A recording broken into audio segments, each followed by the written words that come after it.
يا مساء الفل. بقول لكم ايه؟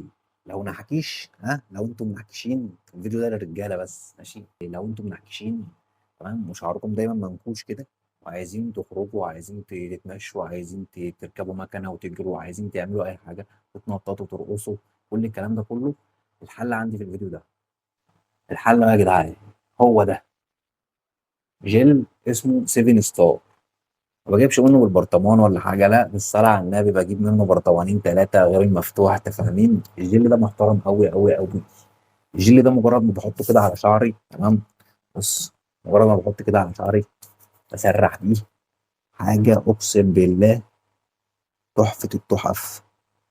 بس انا كمني شعري ايه يعني خشن شويه، فانا ايه بديله شويه حلوين منه، بس بيظبط الكلام مع التسريح بيخليك في حته تانيه خالص. انا مثلا ببقى ماشي كده الصبح، طبعا الورا ده كله بيبقى متدارى، ببقى ماشي كده الصبح ممكن افضل بيه طول اليوم عادي زي الفل ومية مية ومتسرح، ولا بيهيج بقى ولا شويه هوا. تحس تحط ايدك عليه كده جبس جبس كانك مجبسه بالظبط. ف جل سكه 25 جنيه و30 جنيه ولا حاجه، بس حاجه توب التوب. انا مسميه ثبت يا معلم.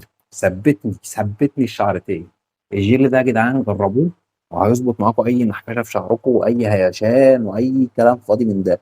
هيخليك تسرح تسريحه محترمه زي الفل. هوريكم صورتي دلوقتي ايه وانا مسرح وجميل وزي الفل.